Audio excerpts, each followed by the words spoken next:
Thank you. Good evening, everybody, and welcome to the January 14, isn't it? January 14, I believe, meeting of the COVID Recovery Working Group. It's lovely to see you all, and Happy New Year to everybody and to anyone joining us via the Council's YouTube channel. It's wonderful to have you along. Shall we begin with apologies for absence? Are there any? Yeah, Jenny, I had a phone call about 10 minutes ago from the leader, Mark Ingle, saying that he's had an urgent and sad family issue to deal with, so he can't attend tonight and asked to give his apologies. Thanks, Brian. And Councillor Johnson. I've got apologies from Councillor Perrin. He's stuck at school with a work meeting. Okay, all right, understood. Thank you very much. Declarations of interest. There are none. Okay, let's move on to item 3, minutes of the last meeting. Any comments on those? Yes, Councillor Johnson. Thanks, Chair. We had a bit of a debate when I asked some questions of Mr. Freeman last time round on grants, which I think was a very important conversation that's not recorded in the minutes. I'd appreciate there being a sentence in there about that, please. I'm happy to work with the officers on what we say about that outside of the meeting. Terrific, thank you. Can I leave Simon Hill? Can you talk to Councillor Johnson or perhaps Simon Freeman, whoever's most appropriate? Anyway, thank you. That will be done. Any other comments on the minutes, or shall we move on to matters arising from the minutes? Are there any? Yes, Councillor Johnson. So a number of things I think we'll cover later on the update to meetings, but specifically on grants. I've got a couple of questions. The debate I had with Mr. Freeman at the last meeting included talking about the LSRG grants and the council's preparation for that. And I've got 2 questions on that to ask after the meeting. So we talked about the guidance being received for the LSRG grants and the council working with the software people. And I want to just check, because there's been some debate about whether the council did receive guidance on the LSRG grants on the 10th of December or not. And we were told that the testing of the software would have to be completed first before the grants could be, the application process could be opened. I'm aware that the process opened on the 8th of January. Were there any other delays other than the testing of the software, which meant the process couldn't open until the 8th of January, please? Simon Freeman, I'll invite you to respond to that. I suspect Christmas was a fairly significant roadblock, but of course that's not what Councillor Johnson's referring to. Yeah, so in response to the first question, we actually received 2 sets of guidance. First set of guidance was received on the 10th of December, and we received a subsequent update on the guidance on the 11th of December, along with frequently asked questions. In terms of the software, that was delivered to us from our software suppliers prior to the Christmas period, and we commenced testing just before Christmas, but we hadn't completed the testing before we finished for the Christmas holiday. And testing was completed post the Christmas holiday, and there were a couple of issues that we picked up on the software that we sorted with the supplier, and were able then to go live with the grants process at the end of last week. Thank you, Chair. That's really helpful. And I'll pick up the issues when we get on to item 5 about where we are with grants, because I'm sure we'll get some details on that anyway. Thanks, Councillor Johnson. Thank you, Simon Freeman. Next item is the substantial piece of business for the evening, and that is the update on the council's position since the last meeting, since the restriction changes. Of course, last time we met, we had just gone into tier 3, which seemed pretty serious, and of course, everything got considerably more serious after Christmas. So we are in more serious circumstances, and possibly it will get even worse. So the point of this item was for us to be to look quite carefully and in some detail where necessary at the actions and the current state of play. And we, however, on the publicly available document, which has been put together by officers, we have quite deliberately been bullet pointed the actions so that members can, where necessary and where appropriate, interrogate the actions a little bit further. So I will open up the discussion to colleagues now, and I don't intend going through line by line, but I will open up perhaps by item. So let's start with communications. And Councillor Carter, I'll just start with Brian Keane, just in case he's going to say something which is going to help frame the discussion, and then I'll come back to you. Yeah, thank you. Brian, you're on mute.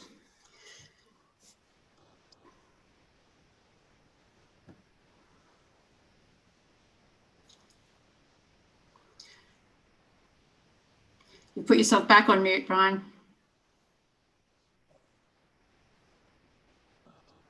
I would have thought you'd be pretty adept with Zoom by now, Brian. Here you go, you're off, Don't do anything. Right, sorry about that. All I was going to suggest was that maybe Andrew Bramage could just set the scene for where we are at the moment very briefly, and then we can move on to the actual item itself, if that's all right with you. Yes, of course, that makes a lot of sense. Andrew, I presume you're prepared to do that. So I'll hand over to you. Thank you very much. And then Councillor Carter, I shall come back to you.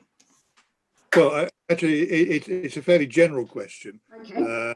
Basically, about the role of the working group. My understanding when it was set up was basically to provide guidance for you and therefore the council on the way forward. As things have had it seems to be much more retrospective rather than proactive. We don't seem to be, seeing recommendations or draft proposals coming forward for you to take forward and implement.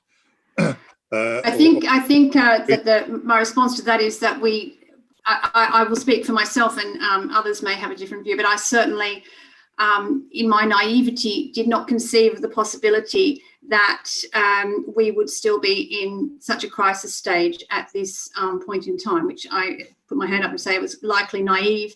But when we convened this group back in April, May last year, when we conceived of it, my expectation at that stage was that we would be going through a bumpy period, and that by the end of last year, we would be kind of coming out of it. So I put my hand up for that, and I think the tenor of the discussion and the agenda and the document we're going to discuss reflects the fact that that was, as I said, naive, and we are actually in reality very much in response rather than recovery. Brian, I don't know if you want to say anything to Councillor Carter's point.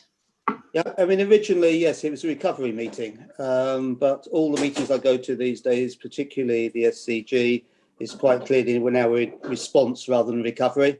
But having said that, there is absolutely nothing wrong, and indeed I would encourage it, that if members of the working group do have recommendations that they feel would help in either response or recovery, then I'm more than happy, it's up to you, Chair, but I'd be more than happy to discuss those and make those recommendations and implement them accordingly.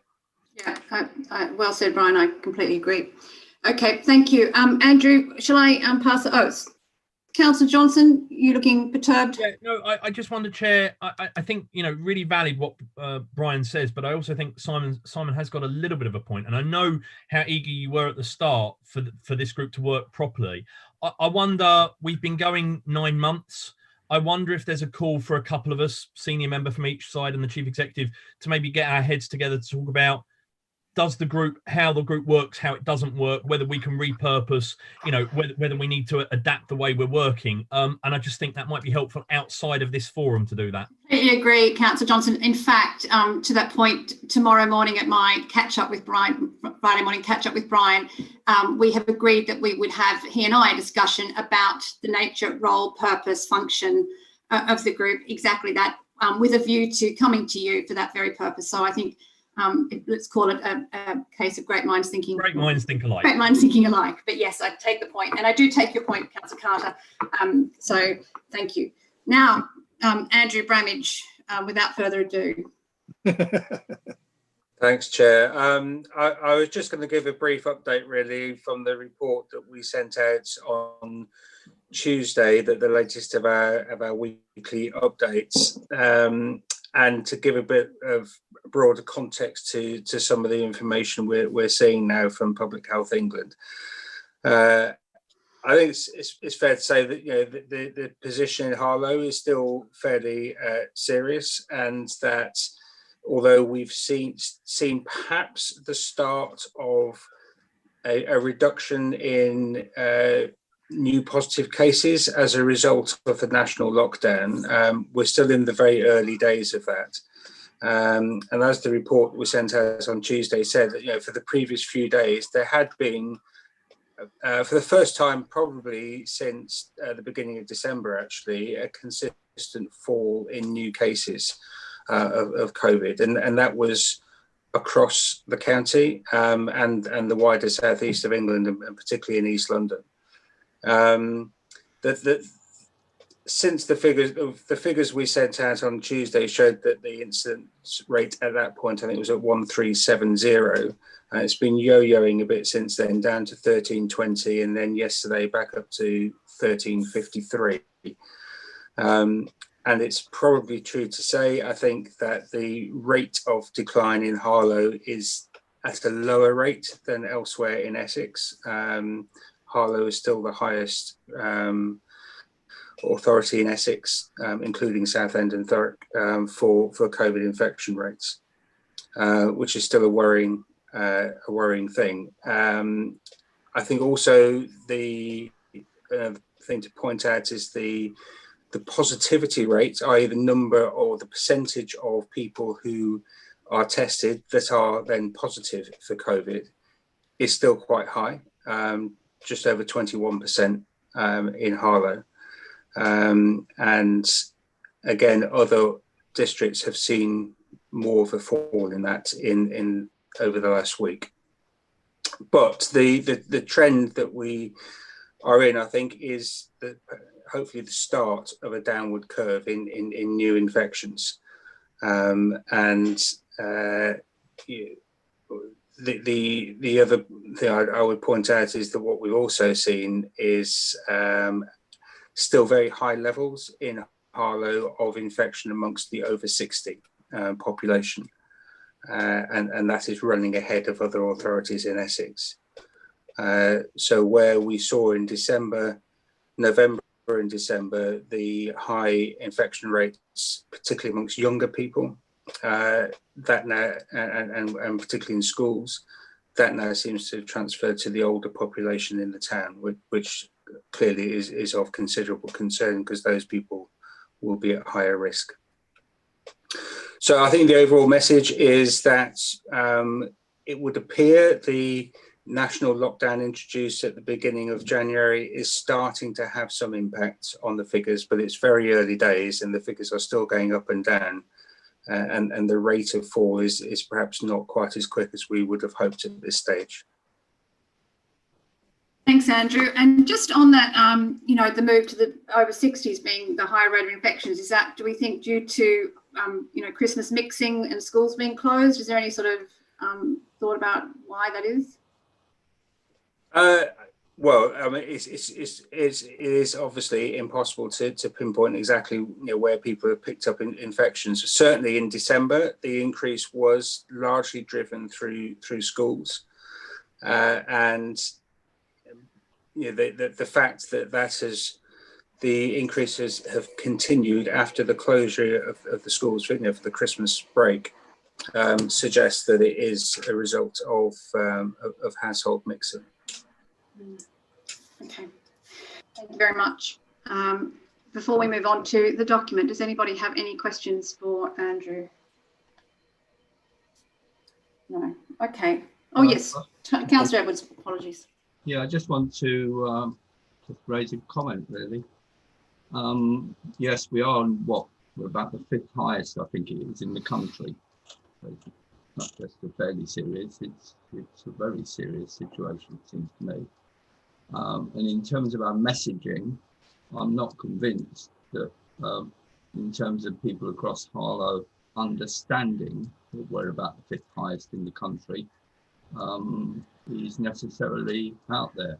I know we're hindered in the sense of, with the exception of your Harlow, we effectively do not have a newspaper in order to sort of get that message across. I've I remain concerned that in terms of the messaging that's going in terms of the neighbourhood areas, I know there's recently been some posters and what have you that have been put up, and I know that we've had those illuminated screens and what have you put up. But I think we really do need to get across to the people of Harlow, as I say, the seriousness of the situation that we are in. I remember Mike Gullerty some time ago saying this thing literally can turn on the sixpence. You know, you can literally go from a situation where you either have relatively low numbers to relatively high numbers in a very, very short time. Now, the stage we're in at the moment is we have got very high numbers in Harlow in terms of the rate. And whilst on the one hand, it's encouraging that we hope that we're starting to see a sort of decline, that could just as easily go in the other direction, just as easily. And we could be in, I mean, I've always been surprised in the sense when I look at the split that's happened across the town. I was expecting a higher proportion within the sort of town centre area and what have you than we actually got. And then one start to break down in various areas. So I've been a bit surprised on that. But in terms of those neighbourhoods, I went out today to have a look in the neighbourhood areas today, to have a look around, just to see what our messaging was in the neighbourhood areas. And I remain, so we've got the sort of standard messages, but there's nothing in the messaging that's going out there at the moment saying Harlow is the fifth highest for coronavirus in terms of rate in the country. And we have to, people have to take this very, very seriously. And somehow or other. So I would be interested in a debate about how we can strengthen that message and whatever else we can use. I've raised it with Essex County Council in the sense that the problem with the Essex stuff is that they tend to go out to BBC Essex, to Anglia, in terms of television, and also the BBC East or whatever.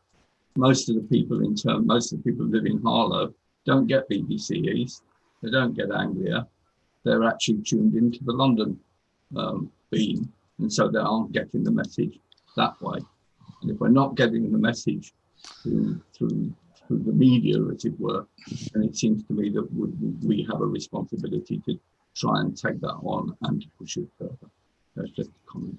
Thank you, Councillor Edwards, and I think you have spoken on behalf of pretty much everybody on this call, and I think that is probably the single most pressing issue that we want to talk about tonight, which is how do we communicate the seriousness of the situation in Harlow better than we are doing. I think there is no question but that we would all share that concern. And so I'm going to ask officers to give us their views on how we may do that. Of course, open to other people's thoughts on that. But unless anybody has anything of substance to add to the issue, which is how do we increase awareness of the severity of the situation, how do we improve our comms in the face of pretty challenging communications environment, which we're all aware of, I think that I will ask Simon Freeman, Jane, Andrew, others to comment on how we can. I saw some photos today, I've been out as well, but Tony, you sent around some pretty sobering photos, and I think it is a big issue. Apologies, Chair. Councillor Joel Charles and Tony Durkin have their hands up. I beg your pardon. Okay, well, can I ask, do you want to add to would you both like to hear from officers, or would you like to add to the point before we hear? If I can go first instead of Joel, can I also just remind councillors that we are supposed to be advocates and ambassadors, and that therefore for us to be walking around carrying out observations is not the right message that we should be giving. We are supposed to be isolating and in lockdown like everybody else. And I would urge all councillors, and certainly of us of a mature age, not to be putting ourselves at risk by going around and doing visits. I would also say, at the end of the day, our community is articulate, is intelligent, is aware, but it's them who are making that informed decision. You can put all the posters in the world, but unfortunately and regrettably, people don't think that they think they're immune to it, and it's a really sad state of the care. But I would just advocate for all of us as ambassadors. We do need to look after ourselves as ambassadors for our community. Thank you. I think I can safely say that Tony's observations are from the Stowe, which is right adjacent to where he lives primarily. And I know he did a drive-by up in Potter Street. My observations are from Old Harlow, which I'm sure Joel is familiar with as well. But your point is well made, Tony, Councillor Durkin. I agree. I think what we're looking for here is the balance. I think we do recognise that, you know, we cannot take responsibility for individuals' decisions and actions, but I think we do absolutely want to feel that we have done everything we can, you know, to ensure that they have the information. So I think there is a balance to be struck, but your point is well made. Councillor Charles, do you want to come in? I know you had your hand up. Thanks, Chair. Just in terms of Andrew Bramage's presentation, I would just throw a word of caution about, and it echoes similarly what Councillor Edwards has said, and I very much agree with him on this, and it's just to be very careful when we're going through statistics at the moment, given our position on the league table nobody wants to be on, that we don't frame these conversations around potential positivity on numbers yet.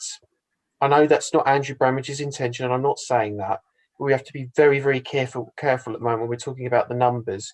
One of the things I think is positive from the council comms has been recently posting every day the numbers, so that it's clear line of sight to those on social media that the numbers officially that are coming out, whether they're bad, great, or neutral, whatever. Posting the facts and getting that out there, and how you cascade that is probably the conversation now we need to have. But I'm just very concerned about talking about positivity around numbers at the moment, given where we are on the National League tables. Forgive me, that is pretty much echoing what Councillor Edwards says, but I was just a bit concerned about that. Thank you very much. And with respect to Councillor Durkin, just to be absolutely clear, that I was nowhere near any other individual during the time that I actually went and had a look. And it seems to me that as a councillor, as well as making certain that I look after my own health, and I also have a responsibility to actually sort of know what's going on within the town. Okay, and the virus is airborne, and it can touch anybody at any particular time. Let's not get diverted on that now, Tony. Thank you very much. Okay. Okay, taking these. Sorry, Councillor Johnson has his hand up. Yep, thank you. Sorry, I'm forgetting that we've got the hands up thing. Sorry, Councillor Johnson. Thanks, Chair. I think it's a really important debate, and glad that both councillors and officers are going to come in here. I want to say I think our comms team are doing an amazing job, first of all. They're pumping stuff out, and not just during the working hours. They're pumping stuff out all times of day and night across the different social media channels, and I think that's great. I also think your highlight may be our only news source in the town, but I think Michael's actually doing a great job there as well. There's lots and lots of stories, and he's been presenting a lot of facts and figures like Councillor Charles has just talked about. I also think it's really cautious that we need to be around the numbers and not seeing any necessary improvement yet, because we know, like has been said, this thing can move. I'm really keen to do anything I can, Chair, either with you and from my side of the opposition to the administration, to continue to do as much as I can with you to get the message out, and to keep that message pure and simple about stay at home if you can, and just how serious the situation is at the hospital and in our health community at the moment. As you know, CEV, I don't go out of the house. I'm not even going out at the moment for dog walks, because it's that serious a level. I'm walking around the house and the garden. And I think, you know, we need to persuade as many people as possible to do that. One of the concerns that we've discussed on our side is, I'm lucky. I'm internet savvy. I've got lots of tech. I've got a family at home with me. I've got a garden. If I was an elderly person sat at home alone that didn't use the internet, and I'm not on Twitter or Facebook, how do we get the message to them? And I know I've had conversations with Jane about the community and the hard to reach groups, and we're using NELA and the ethnic minorities umbrella to reach specific groups, but I'd like to see more. And I don't have the answer, Chair, but I'd like to see more about how we can reach those people that we're not reaching yet, and if we can use some very unusual lines of communication to reach out to those people as well. Thank you, Councillor Johnson. Jane, do you want to come in on that point at all, or indeed on anything to do with comms? As far as comms is concerned, Councillor Johnson is right. We've had the debate and we are very open to using as many communication methods as possible. And we know that the community hub made telephone calls to everybody on the CEB list. We know the leaflet has gone out to every household. We use the social media channels. We're working with Rainbow and other agencies, but if anybody has any ideas at all, if we can practically do it, we will do it. So again, like others here, I welcome this discussion tonight to take away any ideas that we can practically use. Yes, Councillor Johnson, you referred to some unusual channels. Did you have anything in mind, or were you just saying, let's think outside the box? Yeah, sorry, Chair. I can't. I've racked my brains and I can't think of anything. But I want to just put that out there to say to people, and even anyone watching, if you've got any ideas of anything really unusual of a way to contact people. I did say to earlier on with Jane in the year last year, was the talking newspaper still going for those with sight problems? And it's not. But it's those sort of things. Any little groups that are still operating that work remotely that we can tap into to get the message out. Sorry, just checking. Nobody has their hands up at this stage. Oh, Councillor, Simon Hill. Yeah, I mean, just in terms of communications, obviously it's under governance, but certainly I would agree with that, Councillor Johnson, right through the Christmas period that the comms team have done a sterling job actually in bringing forward, consistent communications about a number of different elements. In terms of opportunities to speak to residents directly, I know that Neil was taking the opportunity to our supported housing tenants through their winter rent statements to re-emphasise the supports available. In terms of social media presence, it's not just around those people that might follow us. They have stepped up their paid placement advertising on social media platforms. So even if you're not following the council's activities, you will have seen some communication from Harlow Council if you've been on the major platforms recently. And in terms of Your Harlow, we do have paid advertising on Your Harlow as well. But it's been a blend. I think it's been a blend of communications messages. As I think Councillor Charles has said, we've been giving daily updates about where we are on the infection rates and where we are in the league table on a daily basis now. And it's a mix of messages that we're putting out. It's around testing, it's around advice, it's about residents' well-being. There's been some really good member messaging as well. Information about where you can find grants and financial support, and also not least of those where we've had to alter service delivery, trying to articulate those to residents as well. But there's no monopoly on a good idea. If there's a good idea, we'll follow it. Simon, you sound very gravelly and like you're not particularly well. I hope that's not serious.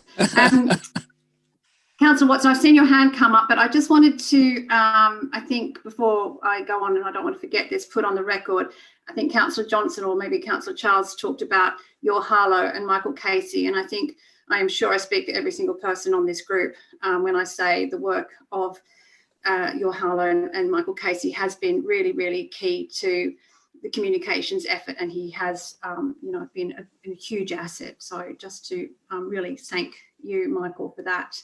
Now, there's no such thing as a bad idea. So in that spirit, what about a phone bank? Are we able, does GDPR allow us to set up a phone bank whereby, 30 people would have a script to do, like a stint, like a 2-hour stint to ring up residents and say, hi, this is a public information phone call. I'm a volunteer working with the council.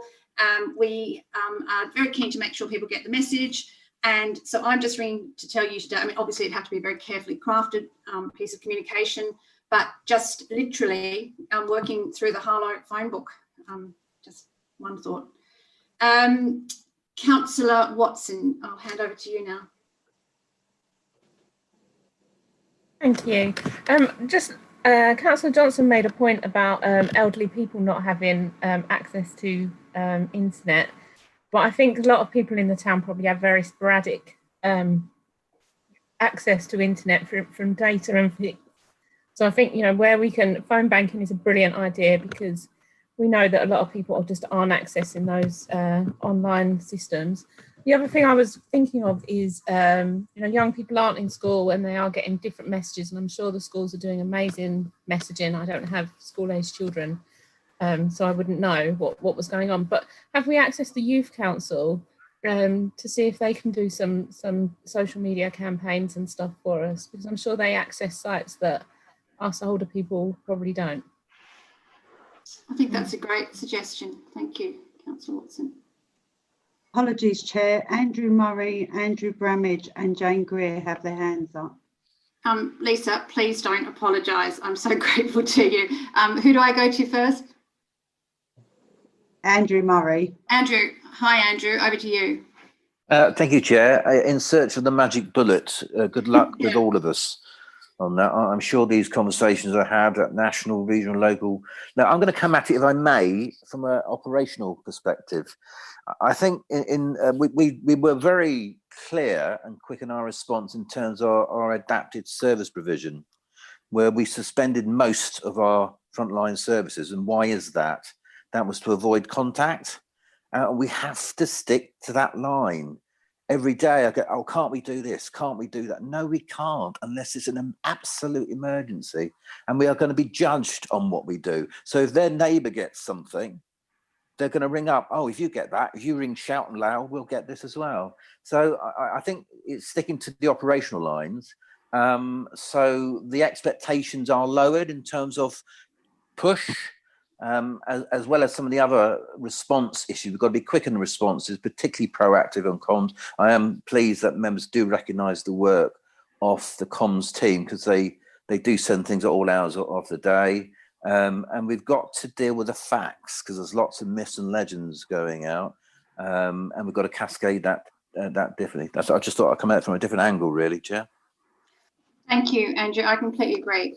Yes, completely. And anything that we do has to be within the context of the correct action. I completely agree. I think, Jane, you're next. I'll pass to you. Jane Greer. Thanks.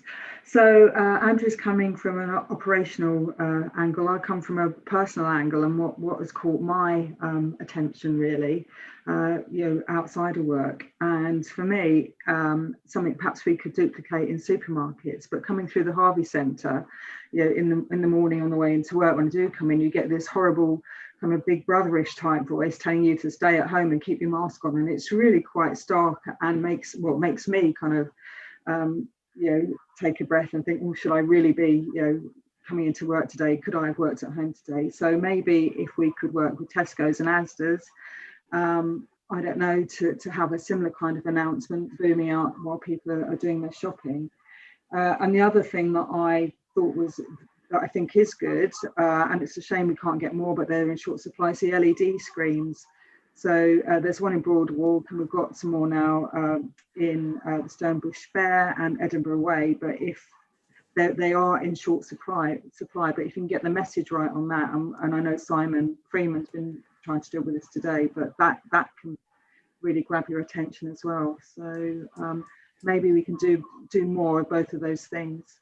I think, thanks, Jane. That's right. Tony Edwards and I were talking. I know Simon Freeman talked to Tony today to say that how can we make, we'll sweat our assets, as it were. How can we make those such comms as we have as effective as possible? So do you want to come in on that, Simon Freeman? You're on mute, Simon.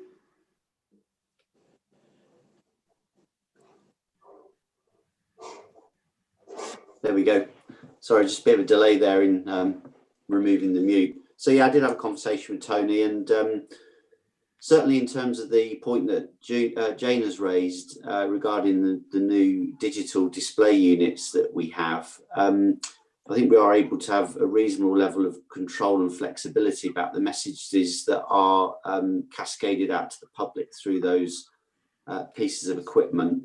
And I think at the moment we're using broadly two screens on those, sort of on a rolling basis, about hands, face and space, and also about not travelling if you can avoid it from memory. I'm just wondering if maybe a third screen, because there are more than 2 screens that we could use, could just simply have a message that said, we have a high infection rate, stay home, a very simple short message that rolls around with the others, that's a bit more than just the general messages that follow the government guidance at the moment. And just an idea, but clearly, if you can think of any better wording, then we can make changes to those notice boards quite easily, certainly a lot easier than we can with any of the printed media that we've got out there on the display boards and notices around the town centre and the neighbourhood centres at the moment. I think that's excellent. I think very high infection rate in Harlow, you know, is a very strong message. Something that is tailored to the local context, because I think, you know, stay at home, hands, face and space, these are messages that are generic around the country, rightly so, but something that is specific to our context, even, you know, yeah, so I think that would be great if the third message could be tailored to that. The other point I just want to pick up on, Jane, I think the supermarkets point is an excellent one. And clearly what we've seen in the news this week is that supermarkets are taking their role much more seriously, which is really great to see. So clearly there is, you know, we're pushing on something of an open door. Brian, I think every meeting we've had for the last 6 months, an action has been for you to speak to the chief executives or maybe Andrew Bramage of the local supermarkets. Is that something that you could take up, whether they can use, I don't know if TANOR is the word, but that function to pump message? No doubt they'll have corporate guidelines on what they can and can't do, but it's worth asking the question. Yeah, I mean, coincidentally, I wrote to the major supermarkets in the town only yesterday, asking them to comply with what they say they're going to comply and working with us to actually bring down this virus, the numbers of virus. And I haven't had a response yet, but as I said, it was only yesterday. I'm happy to follow that up with what Jane is suggesting and see whether they're prepared to do it. Because having walked through the Harvey Centre as well, it is almost scary listening to it sometimes. Jane's right. Great. Okay, thanks, Brian. Andrew Bramage, sorry, I know you've been waiting to come in. But well, actually, Simon Freeman's largely covered it, but it was just in response to Councillor Edwards' comment about information in the local centres, and as Jane said, we've got the electronic information boards up now, and we've actually had a conversation this afternoon about the messaging on those, and changing that so that it reads something like, you know, Harlow has 5th highest COVID rate in England. We did have a debate about whether we put a daily update on the numbers, but and I'd be interested in councillors' views on that. I mean, my personal view was that the numbers on their own don't necessarily mean very much to most people, and actually some relative context, like highest in Essex or 5th highest in the country, means a lot more and maybe has greater impact. So from tomorrow, we're going to look to change the messaging and the way that Simon has said, to have one of the screens that has some daily updated information about the latest position. I think I certainly would agree with the argument you just made to have some, you know, not the numbers on their own, but some, you know, site-specific content, but that's meaningful. So 5th highest in the country, highest in Essex. I think that's pretty clear. I don't know if others have differing views on that. Seem not. Okay, well, before we move on, and thank you for some good, really good suggestions there, and the recognition that none of us have got a silver bullet here, but we all want to find it. Can I just, before we move on to the next, to compliance and talk about that, there may not be so much to say. I really am serious about the idea of a phone bank and would willingly spend an hour a day. I wouldn't be seeking anything other than to just be a volunteer on the end of the phone, communicating from a script. I suspect a lot of people would be up for that. I don't know if it's an approach taken elsewhere. I don't know if there are data issues, but I just want to really emphasise that I think there is merit in investigating it. Councillor Johnson, I think you've got your hand up. And then Councillor Edwards, I think, yeah. You on mute, Councillor Johnson. Apologies. Before you move us on to compliance, I've got one other issue on communications to raise, but it may be dealt with later under the community business.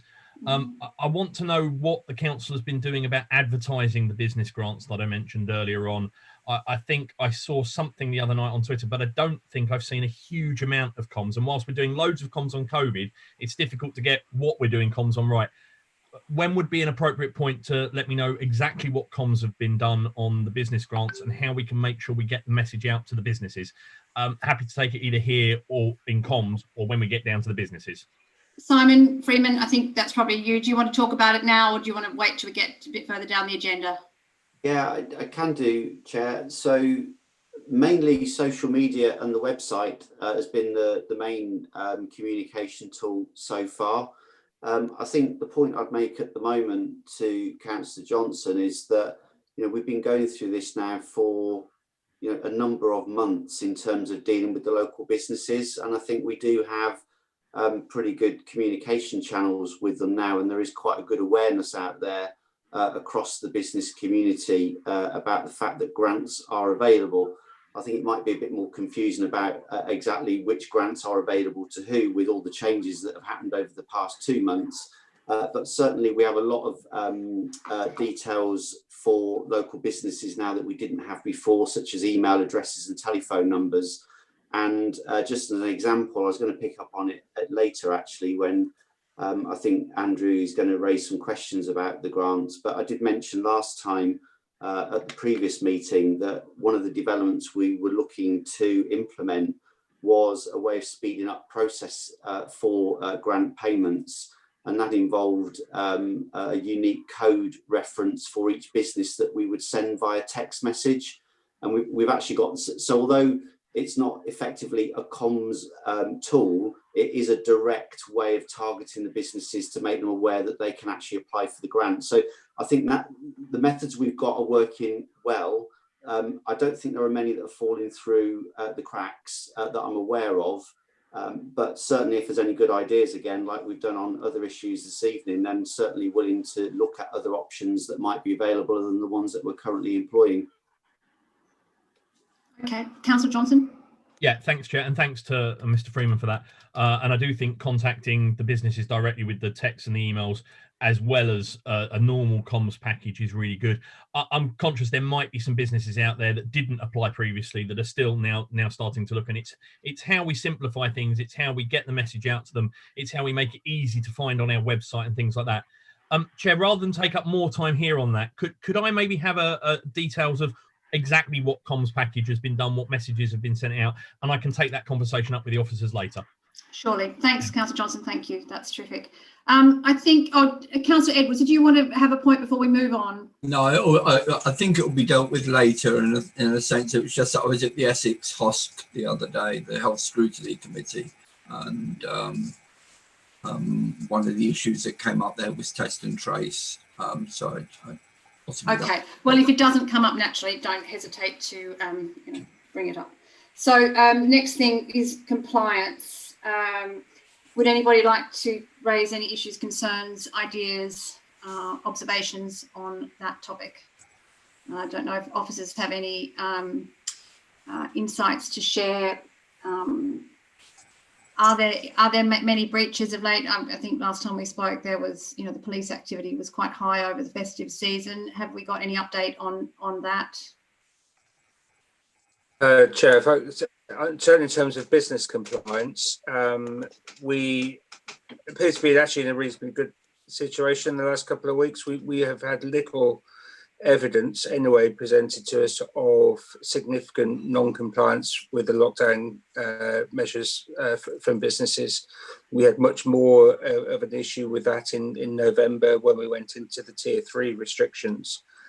But now under the national lockdown since the beginning of January, we've had a few very serious issues, in fact no really serious issues this month so far of non-compliance from businesses.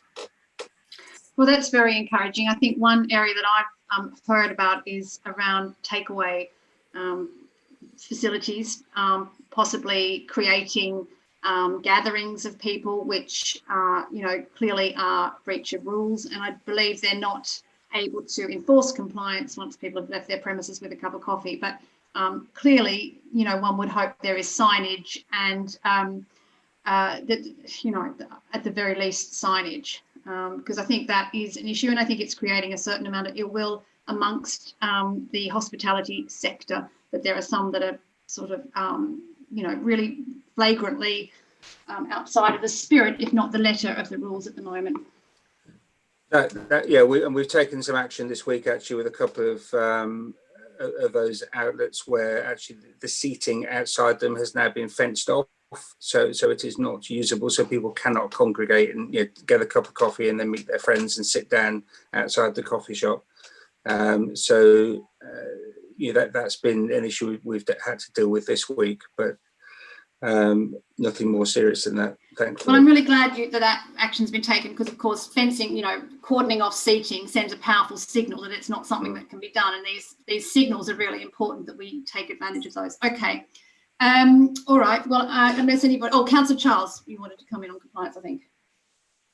Yeah, thanks, Chair. The point I had was I just to put a challenge here to officers and the administration. I think the current mix of measures in the town centre and our shopping hatches isn't quite there yet, and it's not working in terms of trying with the general population to enforce a bit more compliance, and there's still a number of frustrations about people not wearing masks and so on. So a solution, rather than get into the debate around that, one idea that I had, which will require the council to put a bit of money into it, but I think it's worth doing, is to have mobile sanitizer tubs positioned outside shopping hatches and in the town centre in strategic locations where there's footfall.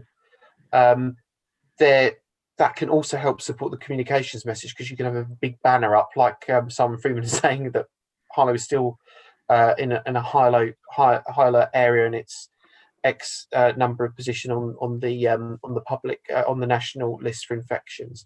So I don't think you could have mask dispensers there, because you wouldn't want people grabbing those, and that could be an area of infection. But actually, most supermarkets, of course, have those sanitizer stations. Why don't we have them in shopping hatches and in the town centre?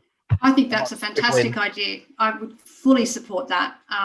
Obviously cost involved, but I think it's exactly the sort of thing, and as you say, aligns with the communications intention and need as well. And the ambassador could be alongside it from time to time, gives a focus, gives a branding for the council to show that it's taking the leadership role. I think there is much merit in that, and I hope we can take that away and look at that as a matter of priority. I do hope that, and not to be in the slightest bit flip, because everybody else noticed the way those immaculate sanitizing stations in supermarkets have all got really rather cruddy now when you go in, sort of lost the, some of them you sort of think, I'm not sure that I would actually sanitize there.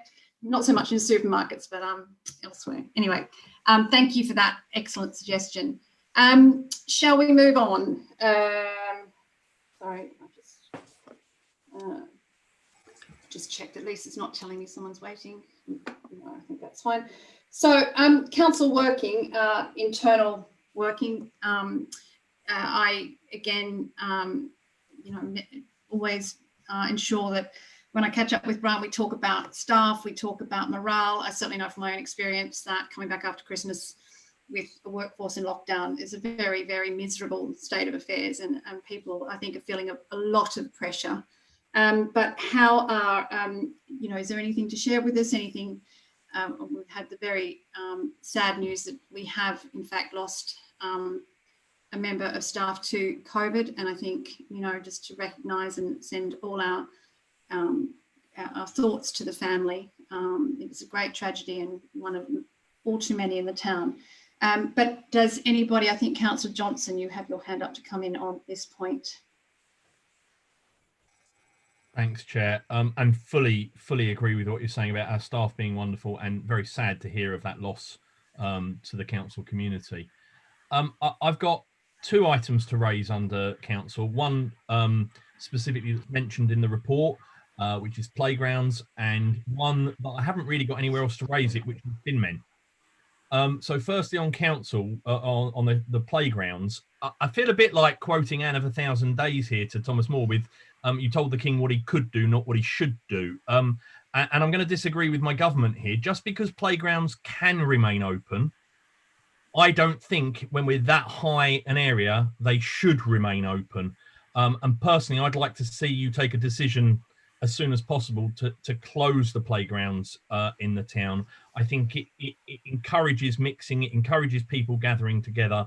I certainly know the one in Church Langley around the corner, I get reports regularly from people about lots of people gathering there. And I think we should see those closed across the town at the moment, just like you've done with car parks. Sorry, Andrew, I think it's such an important point. Could we, unless you've got more to add, I think we should open it up to discussion to see what others think on that, because I think it's a really key point, and is that social kind of evidence of what is permissible. And following a meeting we had earlier in the week, I was very pleased that the car park was closed in the town park to send a signal that driving to somewhere is not acceptable. It's against the rules, and we can't facilitate that breaking of the rules. What are people's thoughts about the playgrounds? And officers, please come in if there are, any statutory requirements or obligations that I'm not aware of. Sorry, has anyone got their hand up? Sorry, look. Simon Carter. Councillor Carter. Muted, Simon. The machines are very slow. I don't know if anyone else. Oh, there we go. Yeah. Just on the playgrounds, I don't get out much. Probably my highlight of the week is walking to my paper shop, but it does take me close by the playground in Mark Hall, and at certain times of day there are a lot of people walking their dogs together, and of course with the schools closed, the parents and mine are sort of taking the children out to the playground and gathering. And I have to agree with Andrew. Sadly, they need to close. Thank you. Thank you, Councillor Carter. Councillor Durkin. Absolutely, completely agree with Andrew. I think we have to look at everything that we own and we have responsibility for. And as everybody's been saying, the numbers are increasing. We're not in control of this. So we have to force people to stop doing what they're doing to bring the numbers down. So any facility that we have, we must look at, and we have to be able to justify why it's being kept open. I actually thought the playgrounds had already been closed. So absolutely, we need to close everything down as quick as possible. Thank you. Okay, can I ask if anybody wants to argue for the playgrounds to remain open? Otherwise, I think, Brian, if you're agreeable, we'd like to make the recommendation. I don't know if it's a recommendation or a leave it with demand. me, Jenny. I've got the message. Leave it with me. Got the message. Okay, terrific. Thanks for that, and thank you for raising it, Councillor Johnson. You had another point that I cut you off, Councillor Johnson. No, thank you for taking that debate, Chair. It's very welcome, and I think the right decision. I know it will be difficult for parents of young kids, but I think overall we need to protect our community as much as possible right now. The second one is actually one I didn't know about until during this meeting, and a binman from Harlow has actually emailed me during the meeting to express concerns. And I know it's not a council function because it's contracted out, but they're expressing concerns to me on two issues. The first is that apparently they're still running 2 or even 3 bin men to a lorry at the moment, which strikes me as totally impossible to social distance and not in accordance to what I thought the councillor said we were asking our partners to do.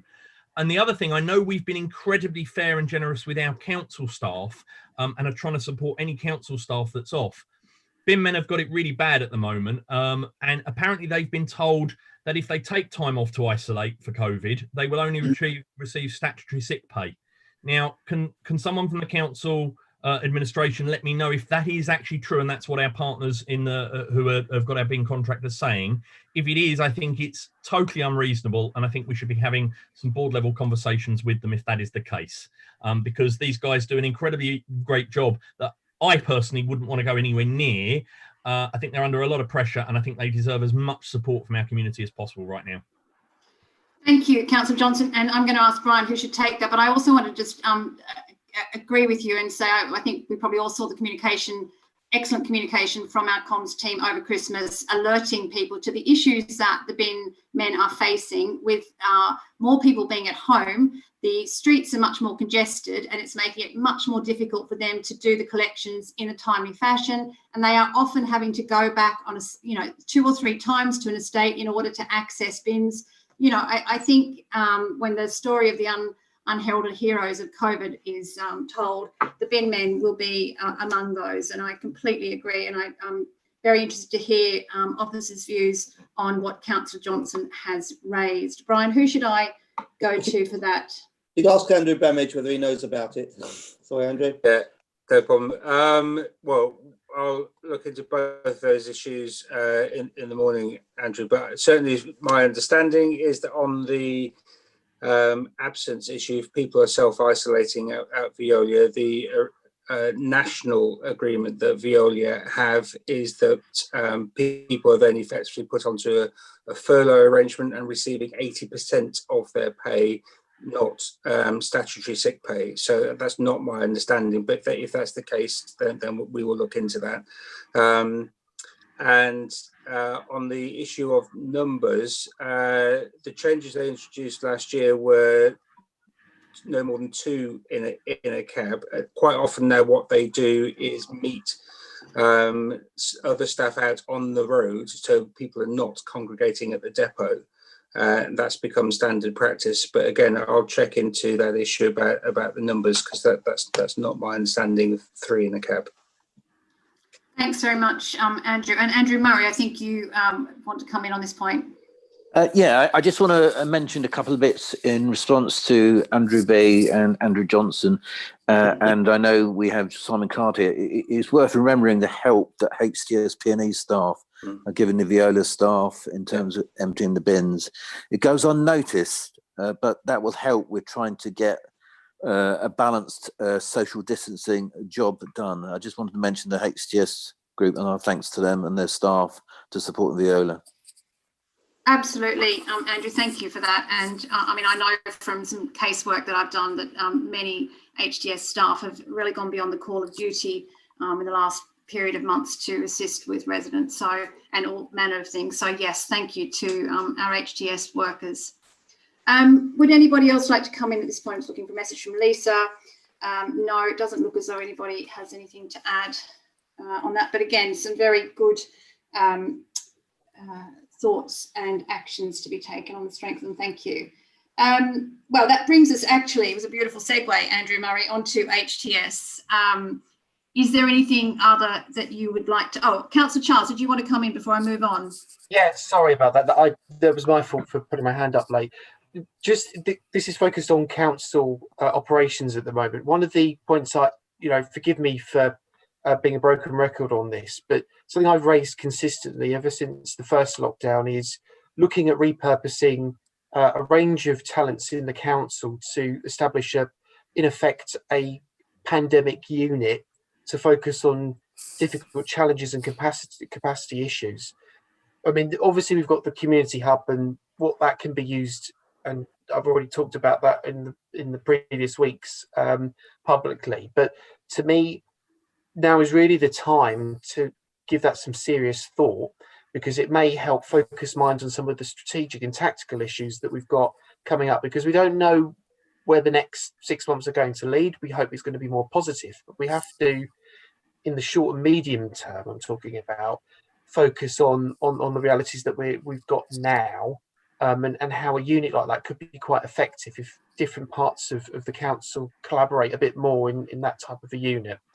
But welcome thoughts from others on that idea. Thank you, Councillor Charles. Brian, you might want to come in, I expect, on that. And I know that, well, anyway, I shan't preempt you, but comments on that would be useful. Yes, I mean, the Community Hub has been very successful going back to the beginning of the pandemic. And it has comprised not just the governance team, but officers from other services. So they have been called in, they've been helping, and they've been great. They're now just starting helping with the contact tracing, which we may come to later.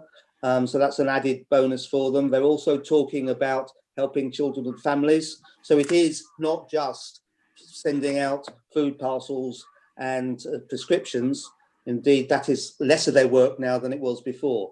So I'm more than happy offline to talk to Councillor Charles about how he feels we could expand it even more. But certainly it is expanding only this week. It's going into different areas. So as one of them said to me today, we want to be the best hub we can. We'll do anything that we're asked to do.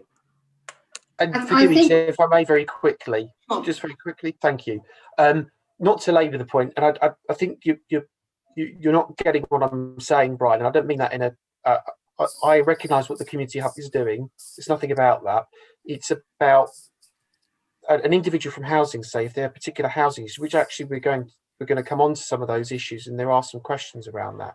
Certain housing challenges, certain issues strategically from a regeneration point of view, so that you've got the flex for the strategic medium-term, long-term vision, perhaps. But then you've got, I appreciate that governance is doing a lot with the community hub as it is already, but I just think you need to pick out and create a unit specifically that can come up with that more of a strategic narrative, as well as helping on the tactical side to lead this forward. And that's what I've always said, and that's what I mean. And the community hub is just one facet of that.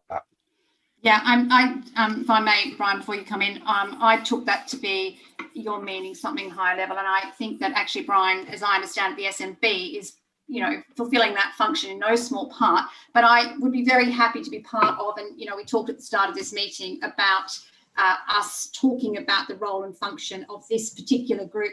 I'm very happy as part of that to consider, from the inside the council, to look at the sort of suggestion that Councillor Charles has, and to talk to him further about that. But yes, I can see. And sorry, Brian, did you want to add anything to that? Yeah, two things, if I may, which are related. Firstly, SMB, the management board, does meet regularly to discuss nothing but COVID-related issues. Very strategic related meeting. So we do that, and that obviously covers all the services. Also, the work streams that all members will be aware of is cross-service. So all the work streams have representatives from all the services. So they're all involved, many of them 30 managers, some of them even below that, but they work very well. So it isn't just the community hub, there is the SMB and there is work streams, all of which are cross-service. Okay, well, let's perhaps we can take that offline, Brian, you and I and Councillor Charles and perhaps others to talk about. I think it's an important conversation. I think someone else has got their hand up. I just saw a message. Simon Carter, Councillor Carter, am I right that you're wanting to come in? And I think I might have missed Andrew Murray. Is Andrew Murray, are you hoping to come? No, no. Okay. Thank you, Joe. I didn't want to cut across the previous debate. So that's a slightly different topic under council working internal. That's the financial reports that we send to the government every month. We had one of those. I think, given the massive cash flows that have been going on over the last months with government grants coming through, plus the on our own income, it's helpful to this working group to be able to monitor the council's financial situation. We have asked for this information on a number of occasions in the past, and I'm not sure what the problem is. Thank you. Thank you, Councillor Carter. Simon Freeman, can I ask you to respond to that? Yeah, thanks, Chair. I think if we go back to the summer period, Councillor Carter's absolutely right that one of the returns to government were provided to, I think actually just to Councillor Carter at the time, following his request. That was provided on the basis that at that point in our financial year, we hadn't been in a position where we've been able to report any financial updates to Cabinet.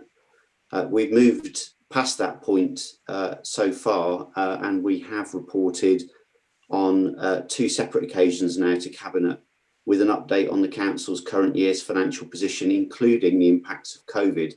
And we will be producing another report which will include those impacts to the March Cabinet after all of the budget reporting later this month.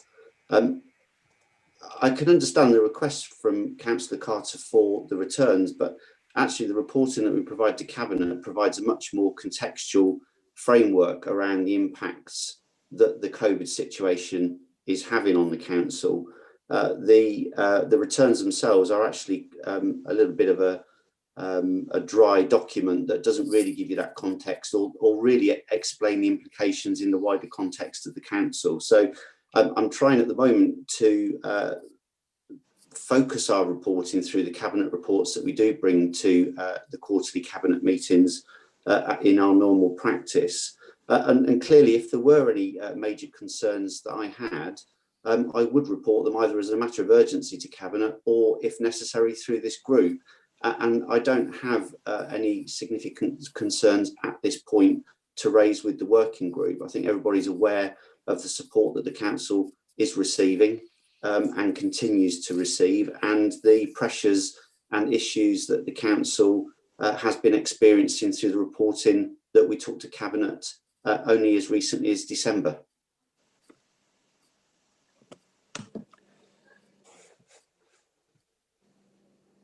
Councillor Carter, you want to come back in?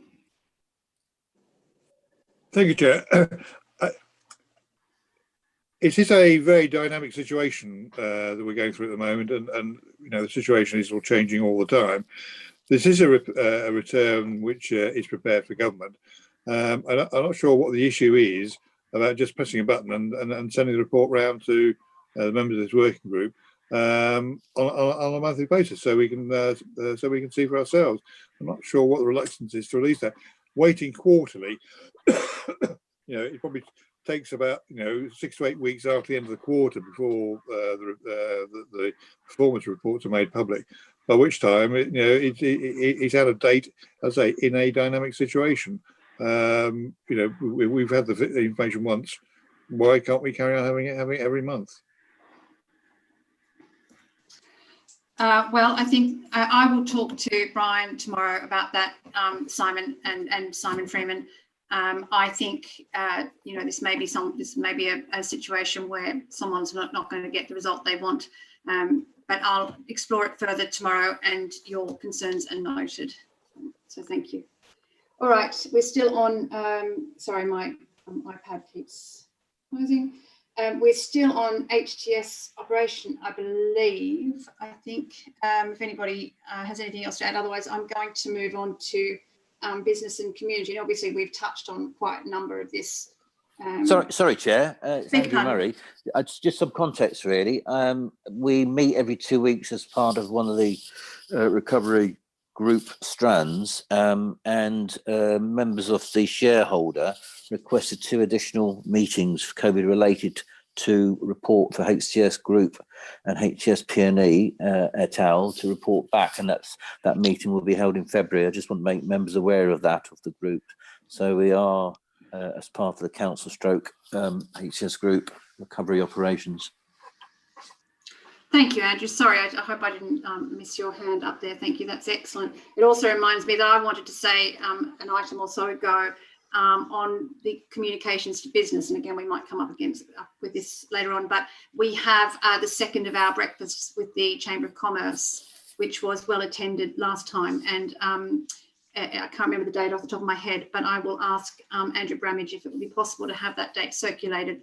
And it would be fantastic to have other members at the meeting, and for you to promote that it's happening. That would be terrific. We had a very productive session last week looking at the agenda and talking about how we can ensure that the content of the meeting is really what people want to hear. And we've got a good database of businesses, and that is an important and growing importance communication channel. Okay, on to business and community. Again, we've talked quite a lot about this. Is there anything from this section that members would like to raise or have further clarification on, mindful of the fact that we have covered some of this? No.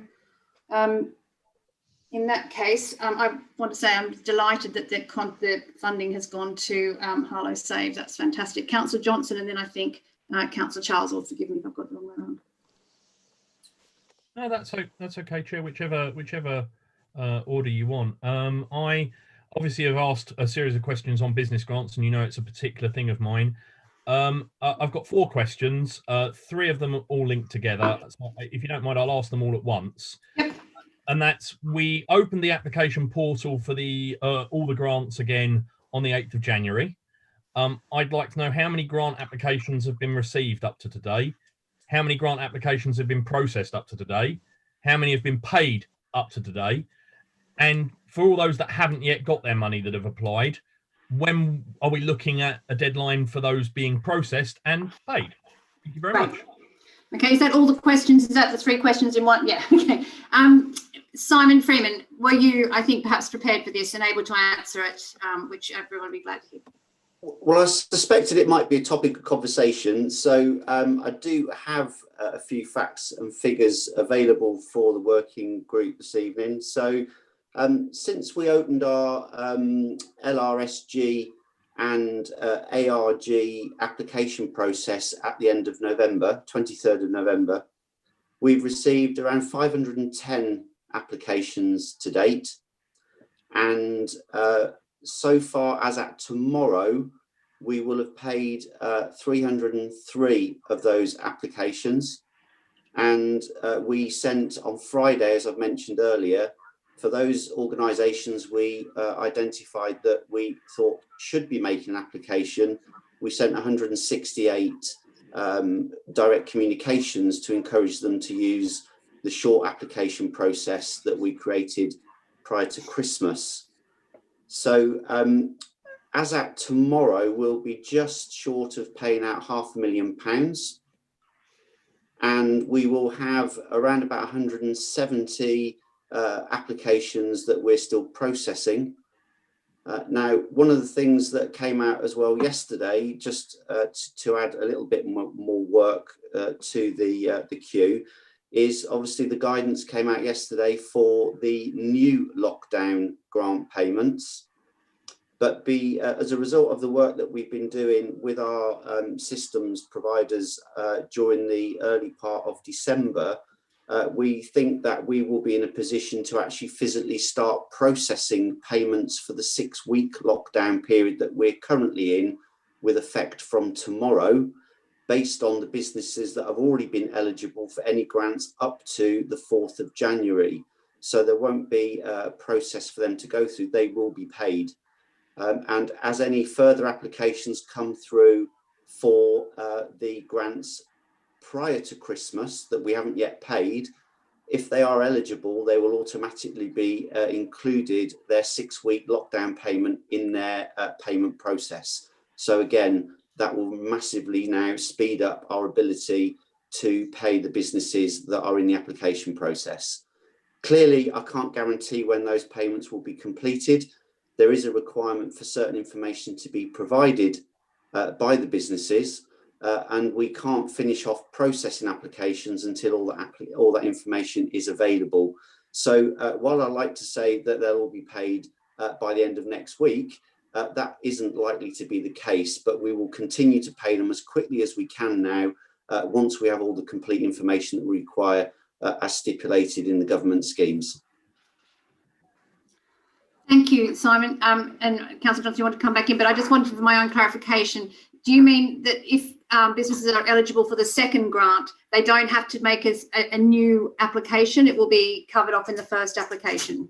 Yeah, that's essentially our plan for the 6-week lockdown. So if anybody was eligible for any of the grants leading up to Christmas, then that will automatically entitle them to be paid the 6-week lockdown payment as well.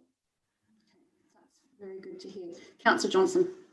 Thank you, Chair, and thank you to Mr. Freeman for that answer. I don't think I got everything I asked, because I think he's muddled up some of the different grants and some of the different time periods, and not specifically just the time period I asked for. The news that businesses won't have to keep applying time and time again, and once they're eligible is really great news that we're going to process that like that, and I'm really pleased to hear. Perhaps if Mr. Freeman's not able to give me the exact numbers tonight on the numbers that have applied since the 8th, since it's reopened, and the numbers of those that have been processed, because he seemed to be talking about some of the grants from before Christmas and not this specific cohort. Perhaps he could send me those details and to the rest of the committee after this meeting.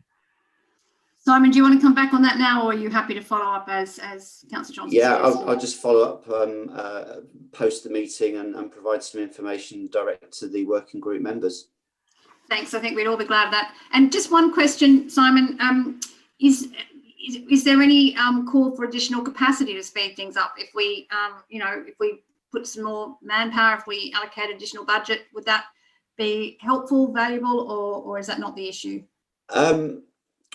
No, I think the issue really is that because we are using a systems-based approach, it's not a manual system as such. We really need the people to be working on it to be familiar with that particular system, and we have had some discussions over the last few days about how we can give our core team the ability to focus on the grant payments, and we've come up with 2 or 3 ideas around how we can do that, and we're just putting those into practice this week, which will effectively relieve those members of the team from dealing with any telephone call issues, so they can solely focus on the grant applications and payments. And thanks to the governance team, where we've had cooperation with the Contact Harlow staff, who have agreed to take some of our calls for us to give the team the time and the space that they need to focus on the business grants. Oh, that's absolutely brilliant to hear. That's great. Thank you. Lovely. Okay. Well, we look forward to hearing, getting a bit more information afterwards, because obviously it's a very live issue, rightly so. Andrew, I think you had another question that was not related to those 3, or do you, Councillor Charles, would you like to come in? Councillor Johnson, sorry.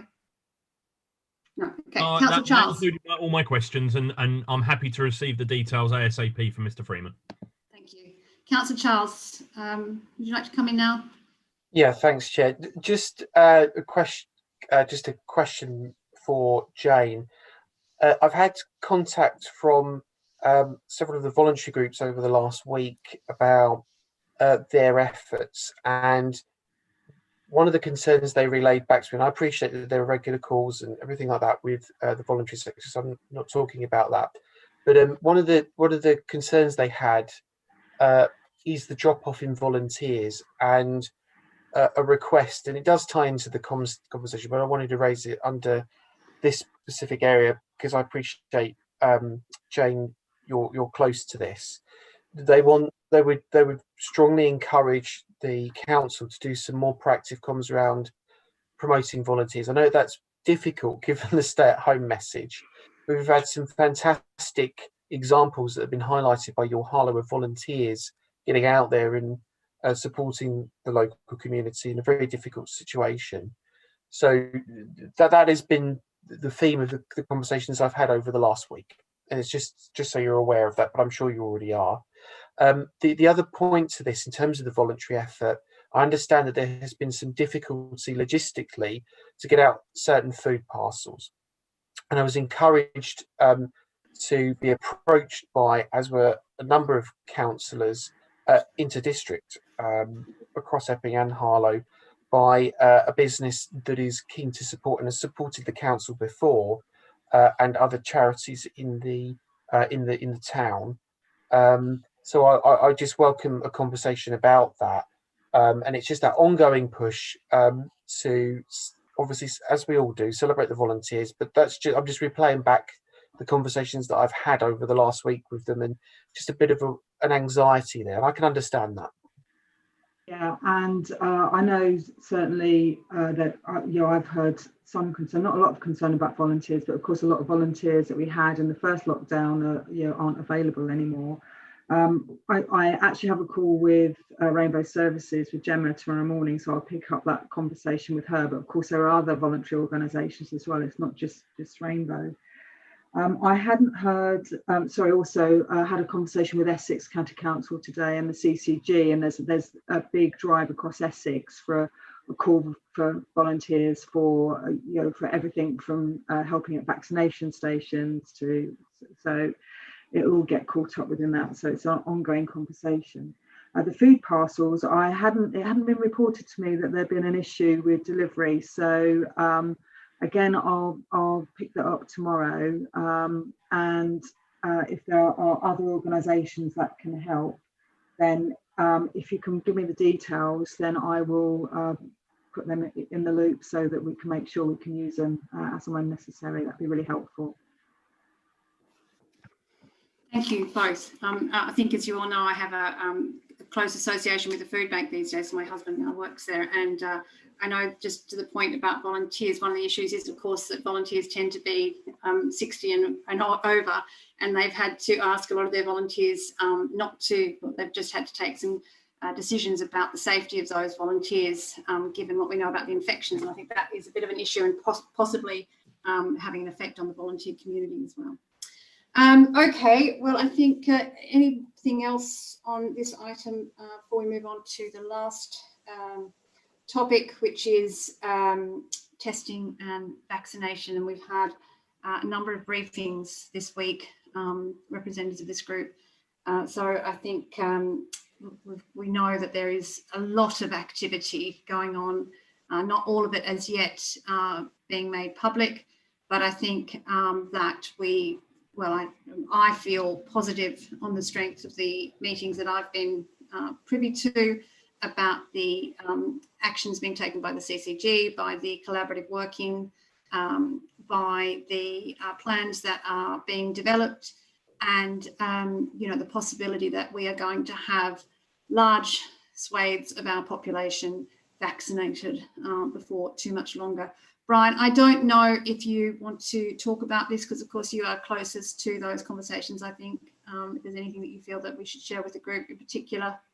No, I think you summed it up quite well there, Chair. I mean, I had a long conversation today with Neela Hibbert, who was mentioned earlier, because I was conscious that there are a number of groups out there, the BAME community, faith community, and I was anxious that they were getting tested if need be. And so we went through the situation at both Latin Bush and the Civic, and I then followed that on with the need to get vaccinated when their time was there. And Neela is going to put the word out. We're going to keep on giving her missives to go around to talk to people.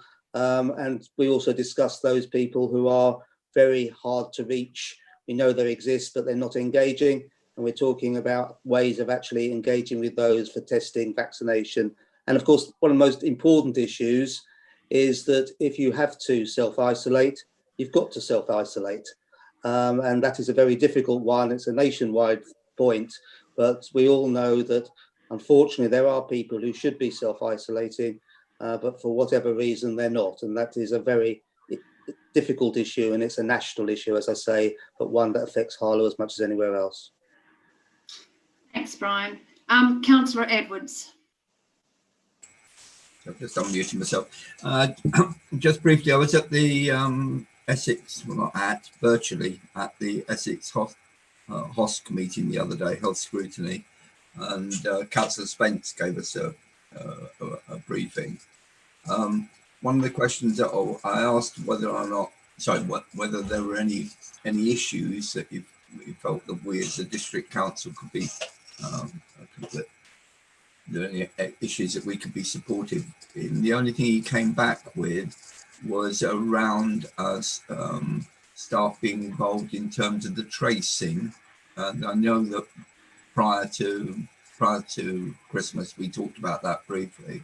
I just wonder whether is that relationship working well in terms of, I mean, just before Christmas, if I remember rightly, it just about sort of started, and some people were doing some work at weekends, and I just wonder whether or not that's developed at all, or whether it needs developing further.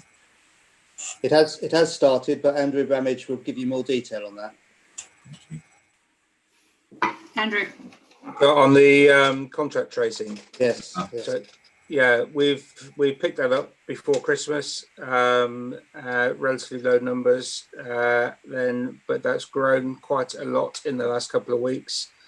and we're now dealing with around 20 cases a day that have been referred to us by the National Contact Tracing Service to follow up and identify that, and ensure people are self-isolating, that people are getting tested. And I think, as was referenced earlier in this meeting, that's grown to an extent now where the staff on the community hub are helping out with that as well. The numbers actually in Essex are quite good on contact tracing. I was having a look at that earlier today across the east of England, and Essex has about the highest level of success rate in contact tracing. It's about 87%. Right. That's very encouraging. Thank you. Anybody else got any questions or points to make around testing and vaccination at this point? No? Okay, well, that brings us, I think, to the end of that. Just check this one. Yeah, at the end of that, we have item 5. I think there were some very, very useful points made and some very useful actions to be taken on the strength. But thank you very much to everybody for your contribution and for the thought you gave to that. The next item, item 6, is matters of urgent business. Are there any? No, thank you. Sorry, Councillor Charles. Yeah, forgive me. I didn't know where to raise this on the agenda, but it is an urgent matter that's come up for a number of people on casework. And it was good to hear you, Andrew Murray, earlier. And it's just one for you just to play back. And first of all, I appreciate clearly the national guidance at the moment and what you said earlier about operations. And I know that there will be a review of services, a formal review of services in February, but a number of councillors have been approached about a particular issue with council tenants moving properties to other council properties, and that has had to stop at the moment. It's causing a particular amount of stress for families and individuals that have approached councillors about this matter. And I know that is very challenging at the moment, given the guidance that is in place. Can I just make a plea that in February, when there is that formal service review, that this issue in particular, given that some families are in small accommodation and the stress of lockdown, that is clearly having an impact. And a number of councillors have been talking about this as a particular casework issue. So just be grateful. I know you have to be tied in with the national guidance, but we should be forceful as a council to say this is a particular issue. It's having an impact on people's well-being. Thank you, Councillor Charles. Andrew Murray. Yes, heard and understood. And Joe and I work very closely on a number of bits of cases. He knows my values on that. And he also knows we've got to protect the safety of the staff, the residents of Harlow, well-being, safeguarding. There are emergency protocols in place, Joe.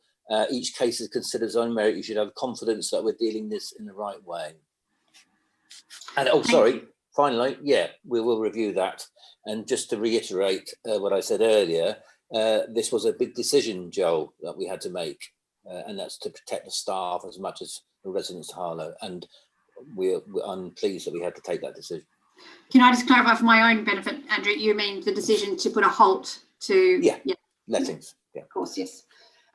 Yes, and I've had a number of calls, I'm sure we all have, and I think that's... and again, I think when you come to February, I mean, if there is a question of resource to support this backlog of and pent-up issues that need addressing, I think that would be something we should look at. Councillor Edwards.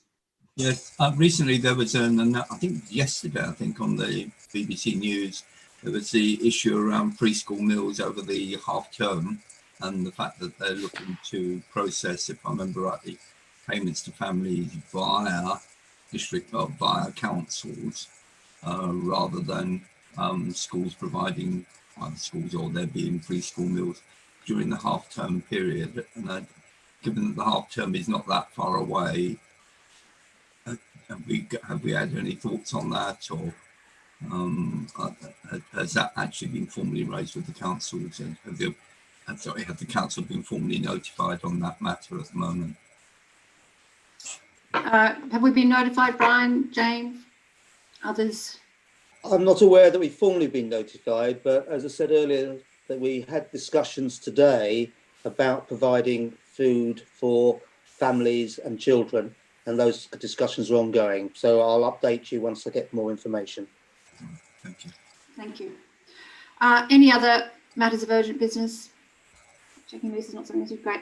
Okay, well, I think the date of the next meeting, Brian, I'm sorry, I don't have my agenda in front of me. Oh, Simon. Oh. That's my doorbell. Oh, okay.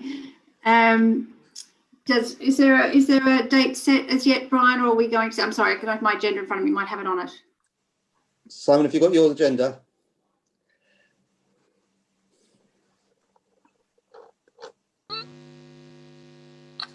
Hi, I don't have the thing in front of me. I'm just trying to look it up on my calendar, which it will be on. Well, unless anyone objects, we can send it around if that's okay, rather than it's scheduled. It's actually scheduled, Chair, for the 2nd of February. Okay. Well, as I said at the start, Brian and I are going to have an initial chat tomorrow about this group. We will then take counsel from colleagues, Andrew and others. So unless anyone's got objections, just watch this space, I think. But thank you for that date. I just wanted to say one last thing. It's always dangerous to single out, but we've mentioned a few people who I think have been quite heroic in the meeting. And since we met last time, of course, the schools have gone through a huge upheaval, which they weren't necessarily expecting. And I know from my own son's school, and I'm sure it's the case the town over, that teachers are really knocking themselves out. So as well as to all our healthcare workers and our bin men and all our public servants, a shout out to teachers and head teachers who I think are just really doing great work at the moment. Stay safe, everybody. Look after yourselves. Thank you so much for your time, and great